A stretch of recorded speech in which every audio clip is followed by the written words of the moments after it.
Não leve a vida tão a sério. Hugh Prater. Desvendando as motivações inconscientes.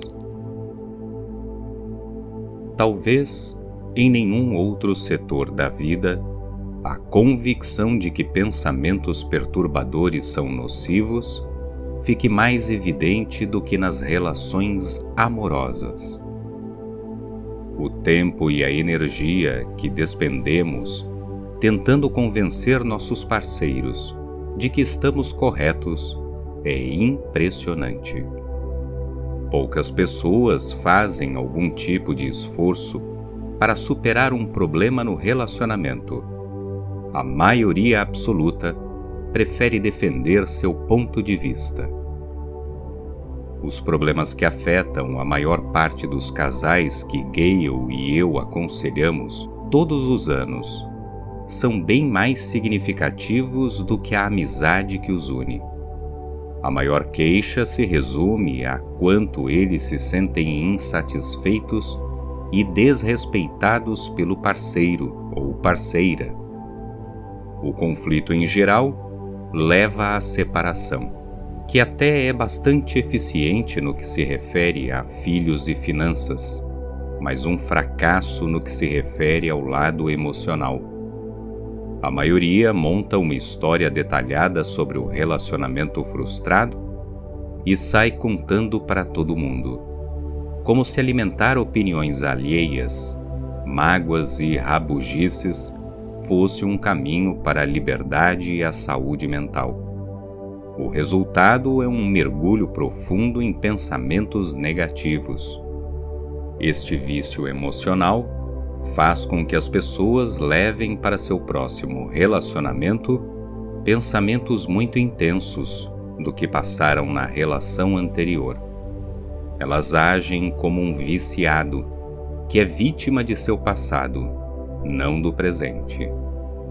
Assim como os drogados veem a realidade se alterar diante de seus olhos, quando um novo relacionamento é visto sob as lentes de um relacionamento antigo, a causa da distorção não é evidente nem termina em minutos ou horas, como acontece quando a droga desaparece e seu usuário vê novamente a cena original.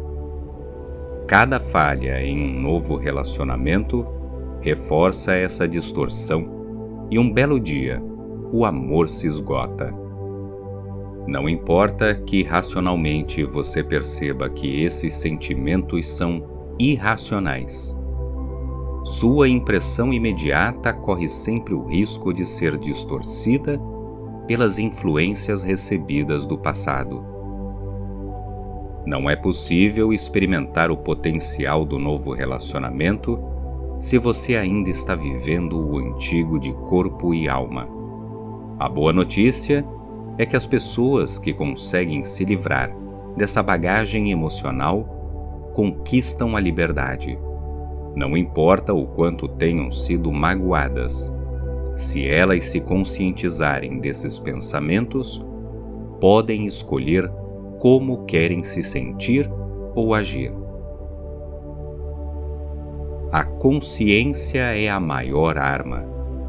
Sempre que sua mente achar que a história está se repetindo, reagirá destruindo o novo relacionamento. Por isso, identifique logo se você está se apegando a algum relacionamento frustrado e mude o seu modo de pensar.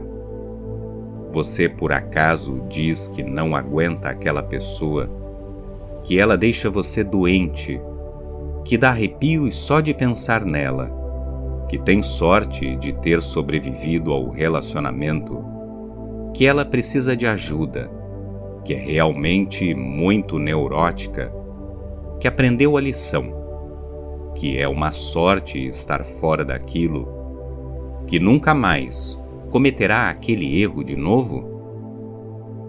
O que podemos fazer com estes pensamentos destrutivos? Examine-os friamente e solte-os. Isso funciona com qualquer tipo de relacionamento que tenha dado errado. Se você não aprender mais nada com este trabalho, por favor, guarde isto. Você age com base no que acredita. Se continuar acreditando, agirá da mesma forma repetidamente. Libertação 14. Tempo sugerido 1 dia ou mais. Este exercício exige total honestidade e atenção. Portanto, arranje 20 minutos ou mais de seu tempo e vá para um lugar onde não haverá nenhuma interrupção. Leve papel e lápis para escrever e acomode-se confortavelmente. Nesse período de recolhimento, concentre-se apenas ao primeiro relacionamento que tenha dado errado na sua vida.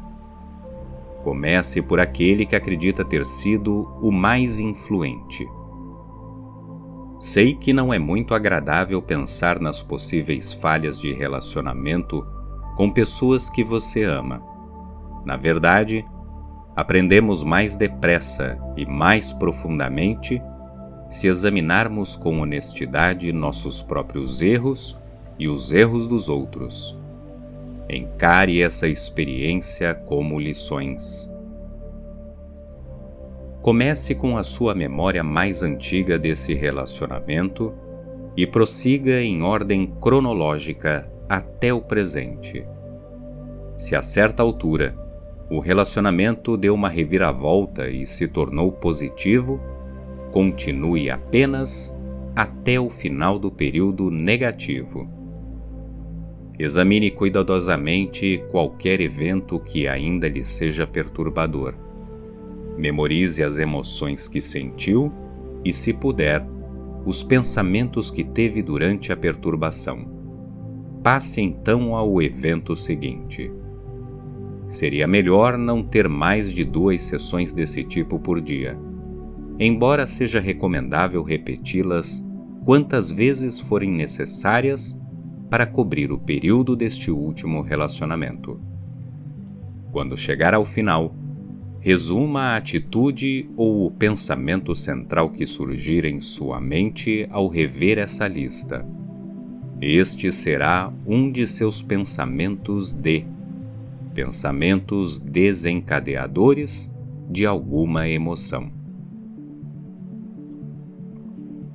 Libertação 15. Tempo sugerido 1 dia ou mais. Pense no relacionamento amoroso mais recente que deu errado. Siga o mesmo procedimento usado na libertação anterior. Depois de ler e resumir sua lista de pensamentos sobre esse relacionamento, compare com o resumo que escreveu para a libertação 14. Selecione um pensamento que seja comum a ambas. Por exemplo, se o pensamento que resume a libertação 14, que é a libertação anterior, foi "sempre sou eu quem causa o problema", e o pensamento que resume a libertação 15, que é esta que estamos fazendo, foi "não importa o que eu faça, nunca é o bastante", um pensamento que cobriria os dois poderia ser "estou sempre causando problemas para todo mundo, porque nunca vou até o fim das coisas". Naturalmente, este seria o seu pensamento mais detalhado. As libertações 14 e 15 são bons exercícios de intuição. Tente sentir qual foi a herança do antigo relacionamento que ressurgiu no atual. Lembre-se, a consciência é o fator essencial para a limpeza da mente e para a sua integração. A imagem de perdedora. Gale recebeu um e-mail de uma certa Maggie, contando que há mais ou menos 6 meses havia começado a notar que se sentia triste depois de sua conversa semanal por telefone com a mãe. Gale perguntou se isso já acontecera antes. Maggie disse que não. Sua mãe era muito saudável e nada de incomum lhe acontecera nos últimos tempos. Gale disse a Maggie que, após os telefonemas das próximas 2 semanas, se concentrasse na tristeza que sentia e anotasse todos os pensamentos que passassem pela sua cabeça naquele instante. 2 semanas depois, Maggie enviou um e-mail contando que as palavras "perdedora" e "você é uma perdedora" não saíam de sua cabeça, e dizia: "Mas minha mãe não é uma perdedora. Ela é uma professora muito popular entre os alunos e até ganhou um prêmio. E eu tenho uma carreira maravilhosa como terapeuta física e também não me considero perdedora." Gale sugeriu que Maggie procurasse em sua memória tudo o que houvesse em torno da palavra perdedora e que anotasse os pensamentos que lhe ocorressem depois de mais um telefonema à mãe. Na semana seguinte, Maggie enviou outro e-mail, desta vez excitadíssima com o que havia descoberto.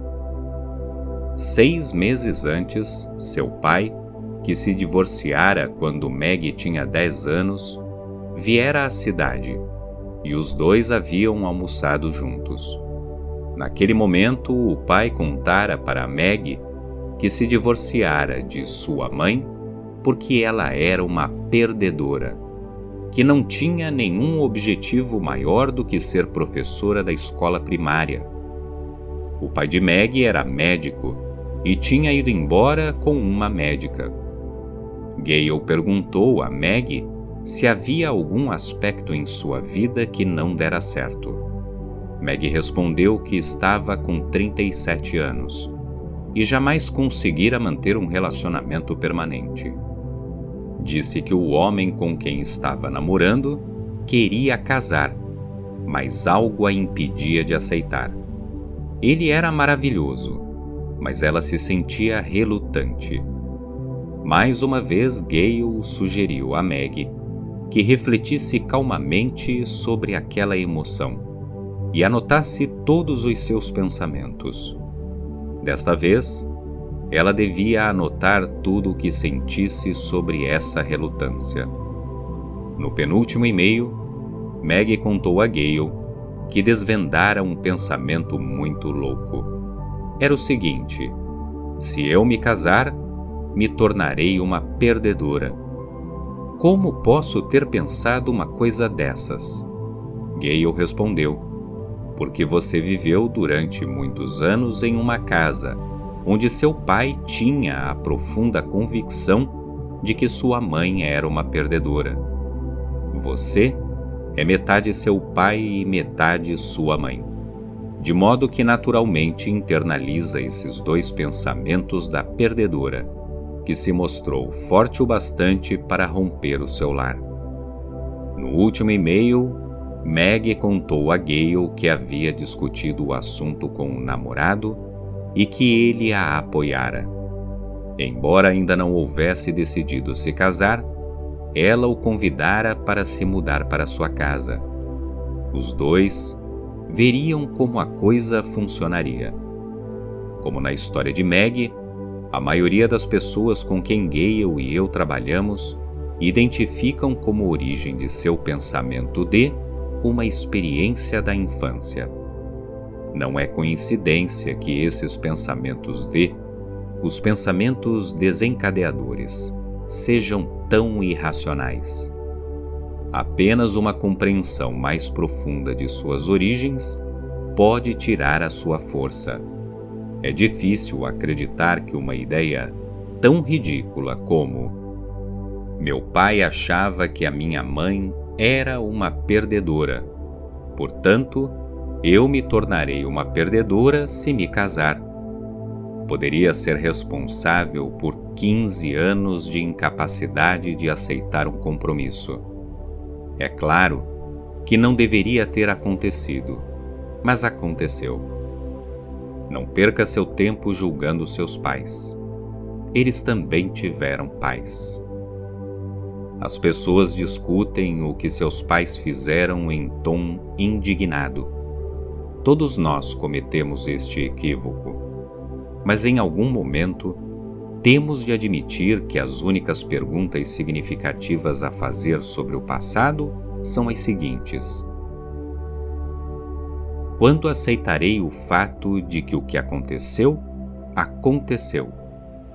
E quando aceitarei a responsabilidade pelo ego que tenho? Libertação 16. Uma libertação de necessidades especiais. Este exercício é específico para os que tiveram uma série de relacionamentos amorosos que não deram certo. Se você, repetidas vezes, chegou a pensar que estava envolvida e esse relacionamento terminou, é bastante provável que esteja ocorrendo algo mais do que puro azar. Um indício importante é ver se existe alguma semelhança na maneira como a maioria deles termina. Por exemplo, se é você quem vai embora, ou se é a pessoa, se a outra pessoa é casada ou se está envolvida em outro relacionamento. Se o rompimento é por causa do dinheiro ou se é porque a outra pessoa não quer se comprometer. Sua reação emocional pode ser o fator comum. Alguma característica de aparência da outra pessoa, maneira de andar, falar, comer, se vestir, que se torna um incômodo a ponto de você usar aquilo como desculpa para o rompimento.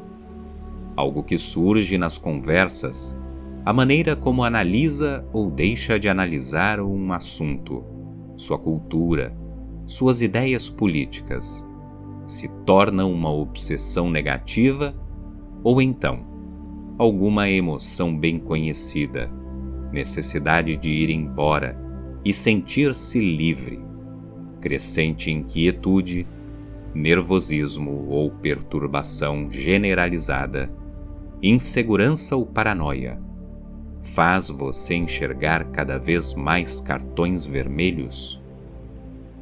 Sempre haverá um ou dois encerramentos que foram exceções, mas se a maioria tiver semelhanças na ação ou no sentimento, é indício da atuação de um pensamento de. O exercício seguinte é especialmente eficaz para desvendar os pensamentos que tomam conta dos sentimentos e percepções, assegurando o fim de cada relacionamento novo. Para que esta libertação funcione, é essencial a sua disposição de realizá-lo por inteiro. Começando pelo seu mais recente relacionamento amoroso, a não ser que o tenha usado na libertação 15, inicie com um primeiro sentimento ou evento perturbador que tenha ocorrido e reexamine-o tão detalhadamente quanto possível. Anote tudo o que lembrar sobre esse primeiro pequeno problema ou grande abalo, inclusive os pensamentos que passam pela sua cabeça naquele momento. Depois de reexaminar inteiramente essa primeira perturbação, volte às origens de cada pensamento anotado. O que aconteceu pouco antes da perturbação que este pensamento fez recordar? O que aconteceu antes disso? E assim por diante. Vá ao passado mais distante para conseguir lembrar. É importante não analisar o significado de cada pensamento. Preste atenção apenas no que pode ver. Quando não estiver vendo mais nada, passe para o próximo pensamento e continue até ter seguido a pista de todos. Escolha agora o sentimento ou evento perturbador seguinte ao primeiro relacionamento que deu errado e elabore da mesma maneira. Depois, faça o mesmo exame em seu penúltimo relacionamento falho. Continue com cada relacionamento, até chegar ao primeiro que não deu certo. Leia tudo o que escreveu, se possível numa única sessão. Os pensamentos inconscientes que assumiram o controle da sua vontade estarão claros como o dia. Escapando dos bloqueios que atrapalham os relacionamentos. Para pôr em prática as conquistas obtidas com a Libertação 16, escolha um parceiro adequado. Não é lá muito espiritual ou emocionalmente correto utilizar-se de classificados, caixas postais da internet, frequentar bares de solteiros ou lugares e eventos onde é provável que esteja o tipo de pessoa por quem você procura. Mas não há mal algum em testar sua disposição mental para um relacionamento permanente e feliz. É tolice afirmar que seja mais natural esperar que as coisas importantes venham até nós. Existem histórias de encontros maravilhosos. Há pessoas que pesquisam bastante quando estão procurando uma criança para adotar. Quando se trata de encontrar um bom parceiro, parece que, não se sabe lá o motivo, se espera que de alguma forma o universo, ou Deus em pessoa, providencie o serviço. Se existem algumas batalhas inúteis das quais podemos nos libertar, essa com certeza é uma delas. Se você observou direitinho seus pensamentos, deve ter notado que um desfile de imagens e ideias passa sem parar pela sua mente. De vez em quando há um pensamento que prende a nossa atenção e começamos a ruminá-lo. É o pensamento chiclete. Entender como esse tipo de pensamento funciona pode ser muito útil no processo de desprendimento de emoções menores. Veja o porquê. Qualquer pensamento em que não acreditamos ou que não consideramos importante não perturbará nossa integridade e paz. Qualquer pensamento que nos preocupa causa emoções perturbadoras, medo, raiva, preocupação, ódio, desânimo, ansiedade, inveja, ciúmes e afins. Pensamentos que produzem emoções perturbadoras nos fazem tomar decisões conflitantes. Todos os pensamentos que produzem emoções perturbadoras contêm amplos aspectos inconscientes, ou seja, vemos apenas uma parte do pensamento. O aspecto inconsciente do pensamento provoca fascínio e muitas vezes nos vicia. Não adianta acrescentar pensamentos positivos a uma emoção perturbadora. Isso apenas divide a mente ainda mais. A parte inconsciente e não a consciente do pensamento dita as emoções que sentimos. Fixar um pensamento é uma escolha. Somos livres para inverter ou alterar essa escolha no momento desejado. Uma forma de libertar um pensamento preocupante é torná-lo consciente. Ao enxergá-lo em sua plenitude, não acreditamos nele, não o desejamos e de bom grado o libertamos. Libertação 17. Tempo sugerido 1 dia ou mais. Enquanto observamos calmamente o desfile de pensamentos passar à nossa frente, não causamos nenhum problema. Se saímos atrás de algum pensamento que acidentalmente atravessa a nossa cabeça, imediatamente damos início a tumultos mentais inúteis. Pratique hoje e amanhã, se puder, o que poderá ser o início de um hábito de toda a sua vida. Sempre que tiver um momento de calma, observe cada pensamento que surgir em sua mente e a emoção que vier atrás dele. Seu único objetivo é examinar com clareza cada pensamento e reagir com serenidade. Não ataque, não julgue, não venere, apenas reconheça a sua presença e observe. Enquanto estiver na posição de espectador, você talvez note um lugar na sua consciência em que já sente calma e felicidade. Neste lugar, você pode ignorar o desfile de pensamentos com segurança. Deixando a tristeza para trás. Uma excelente maneira de se desapegar dos conflitos é mergulhar a mente na serenidade. Não importa se retiramos o lixo mental por meio da consciência ou inundando a mente com pureza, pois o resultado será o mesmo: a mente sem conflito. É bom ter as duas opções, limpeza e imersão na consciência. Com certeza haverá momentos em que algum pensamento perturbador vá se agarrar com tal força em nossa mente que teremos de soltá-lo antes que a imersão seja possível. O problema não é a incapacidade de limpar nossas mentes. Na verdade, nós a inundamos com muitas memórias e linhas de pensamento.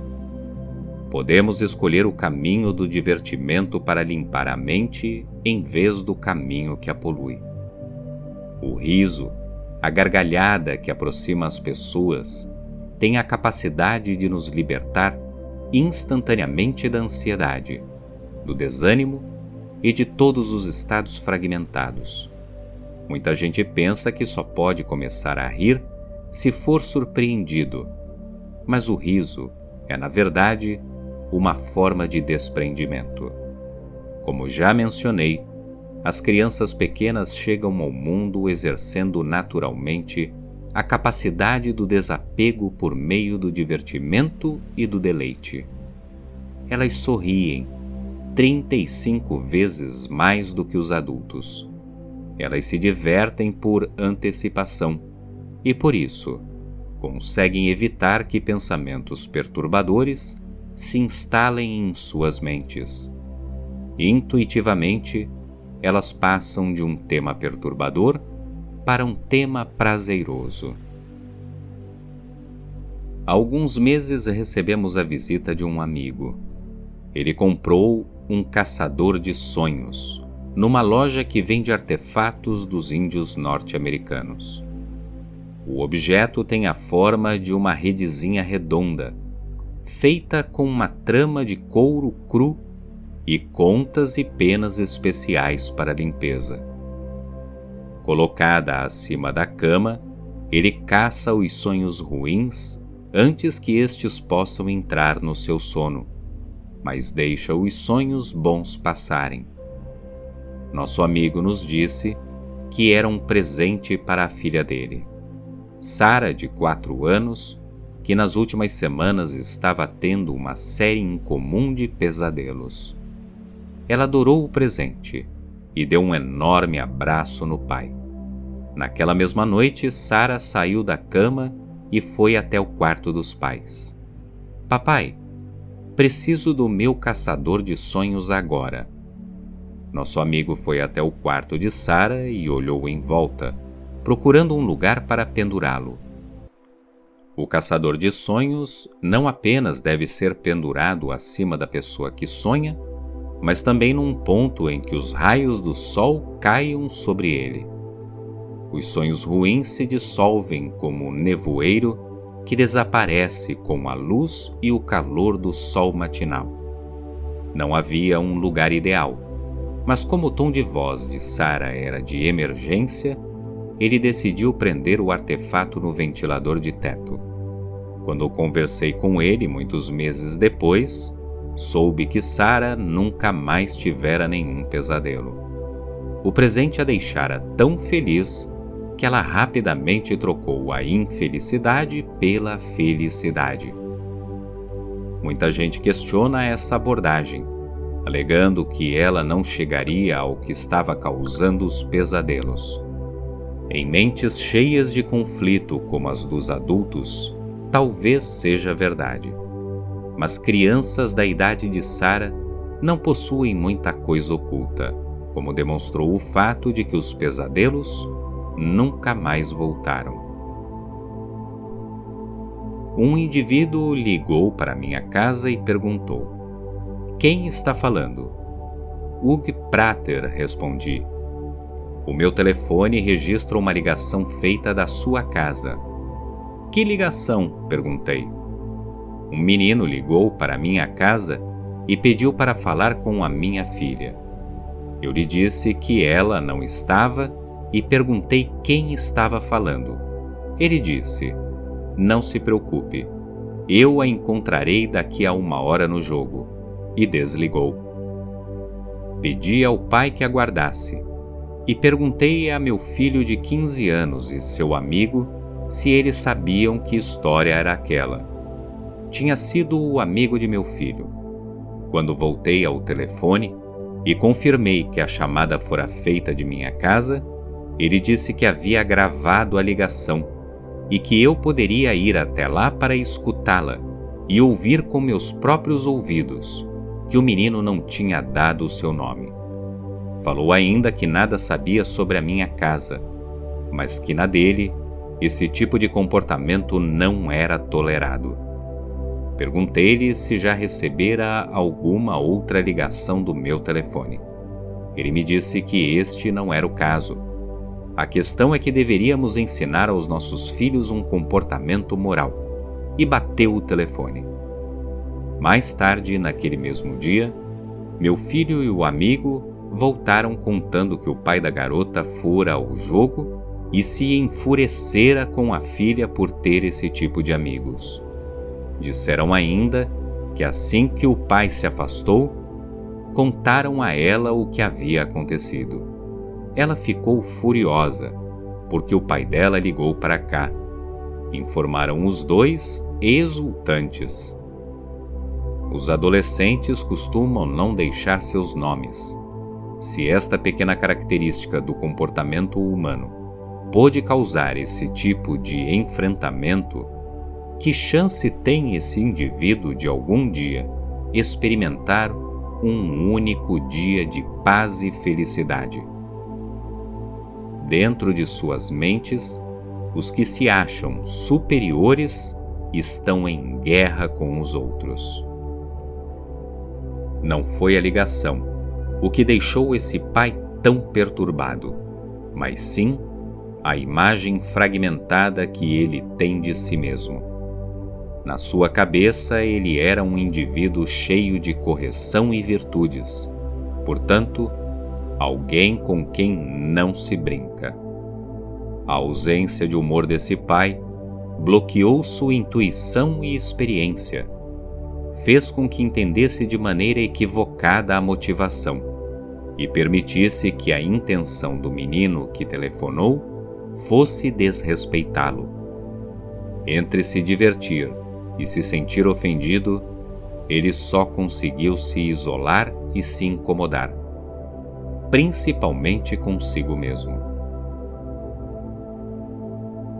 2 semanas antes do incidente relatado, um casal me contou que seu filho de 9 anos fora brincar com algumas crianças do outro lado da rua, e uma meninazinha de 5 anos, de repente, lhe deu um pontapé.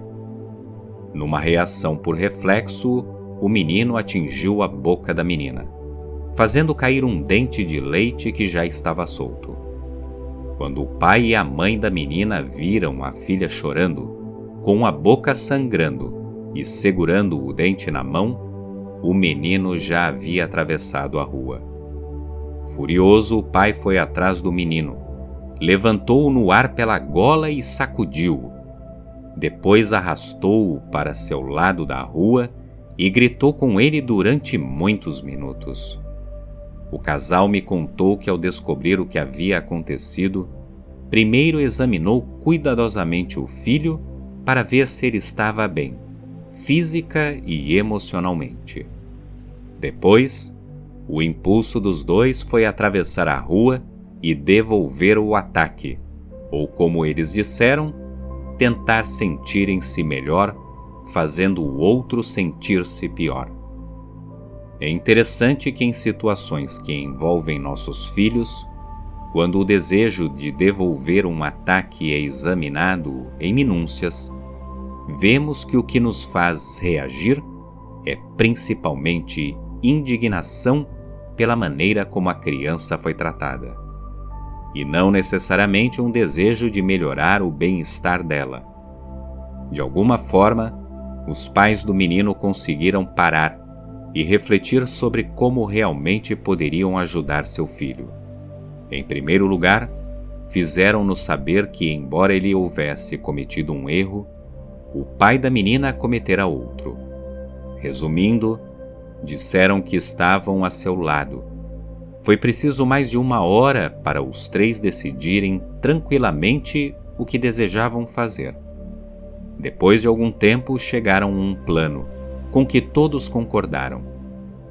A família atravessou a rua e tocou a campainha. A mãe abriu a porta para uma briga. Eles apenas disseram o quanto gostavam da menina, o quanto apreciavam aqueles vizinhos e o quanto lamentavam o incidente. Conforme havia planejado, não disseram uma palavra sobre o que seu marido fizera. De repente, a mãe da menina começou a chorar e a pedir desculpas pela maneira como seu marido tratara o menino. Evidentemente, a reação da mãe, depois de abrir a porta, poderia ter sido completamente diferente. Ela poderia ter recusado as desculpas, poderia ter batido a porta na cara dos vizinhos, poderia tentar processá-los ou chamar a polícia. Os pais do menino uniram suas mentes em torno do amor pelo filho, para fazerem o melhor. Conseguiram acalmar o que poderia evoluir e se transformar numa situação extremamente problemática. Libertação 18. Tempo sugerido: 2 dias ou mais. 1 ou 2 vezes por dia, faça o seguinte exercício. Determine 2 pontos e, enquanto caminha de um para o outro, repita silenciosamente: enquanto caminho de tal lugar para tal lugar, olharei com bom humor para tudo o que estiver na minha frente. No mesmo dia em que fizer o exercício, separe também 1 ou 2 tarefas que exigem pouco tempo e, antes de começar, repita: enquanto eu estiver fazendo determinada coisa, olharei com bom humor para tudo o que acontecer. Até mesmo se você fizer os 2 exercícios com certo desânimo, começará a lembrar como era olhar o mundo com olhos cintilantes.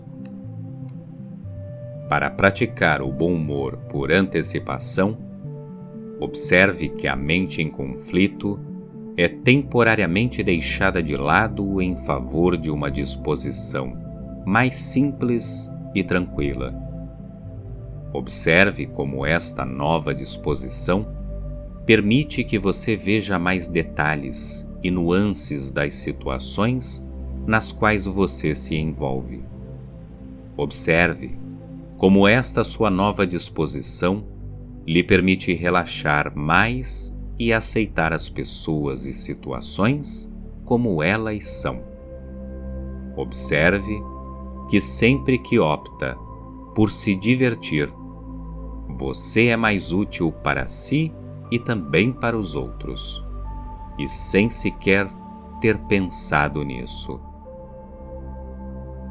Continuaremos na próxima parte, intitulada Abrindo Mão da Sinceridade. Obrigado por escolher o Conexão Self. Continue conosco e até o próximo vídeo.